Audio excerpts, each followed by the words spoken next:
যাদের দাড়ি নাই তারা ইনশাআল্লাহ দাড়ি রাখবে, এরকম অনেকবার বলেছে নাকি বলে নাই? পরে রাখবে, আর একটু বয়সের পরে।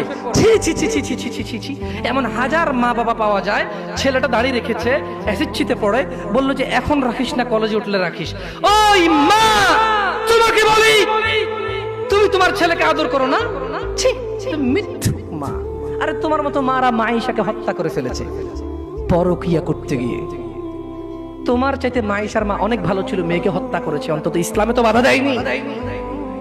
আমি বলছি না খুন ভালো, আমি বলছি না খুন ভালো, আমি বলছি না খুন ভালো, আমি বলছি তোমার চাইতে ভালো সে তার মেয়েকে হত্যা করে নিজে অপরাধী হয়েছে, মেয়েকে তো অপরাধী করেনি, করেছে।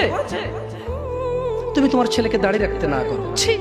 ঠিক আছে, তোমার ছেলে কলেজে যাবে না, এখানে মহিলারা ওয়াজ শোনে, এই কাগজ কি কেউ পৌঁছাতে পারবে? মহিলা লিখে দেবে তার ছেলে কতদিন বাঁচবে, লিখে দিবে তার ছেলে কলেজ পর্যন্ত বাঁচবে, তারপর দাঁড়িয়ে রাখবে, সে লিখে দেবে। কেন? ওর মা তো বললো কলেজে উঠলে রাখবে, তা কিভাবে বললো ওর মা? আপনি বলছেন যে কলেজ পর্যন্ত বাঁচবে কিনা লিখে দিতে পারবে না, তাহলে ওর মা কিভাবে বলে কলেজ উঠলে রাখবে? এই ছেলেটা কিভাবে বলে আর একটু বয়স হলে রাখবে? ও তো জানে কতদিন বাঁচবে, ঠিক এই জন্য নির্ধারণ করছে যে আমি তো 200 বছর বাঁচবো, ওকে 150 বছর পরে রেখে দেবো। এরকম না হলে সে কিভাবে বলে সে পরে রাখবে? ইয়া শিবাব, تعال إلى المسجد، تعال إلى الله جل وعلا। তাকে যখন বলা হয় মসজিদ এসে, সে বলে পরে। লিখে দে কবে কতদিন বাঁচবি রে তুই, লেখ। এই ছেলে লেখ। হাসতেছেন হাসতেছেন, ইন্না লিল্লাহি ওয়া ইন্না ইলাইহি। সে বলে পরে। তার এই কথাটা মিনিং করে সে জানে সে কতদিন বাঁচবে, তাই সে পরে এক সময় সময় করে এসে দিবে। ইন্না লিল্লাহি ওয়া ইন্না ইলাইহি রাজিউন। কত বড় মারাত্মক কথা!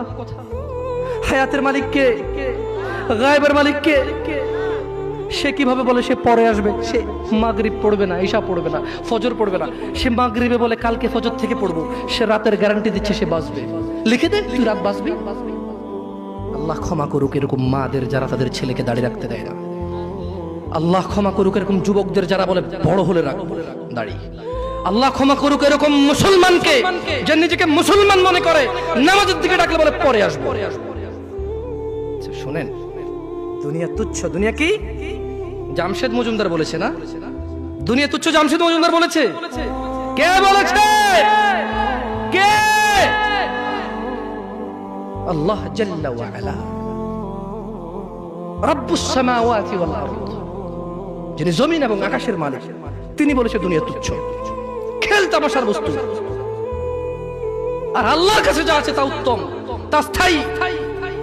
অনুধাবন করবে না তোমরা, অনুধাবন করবে না।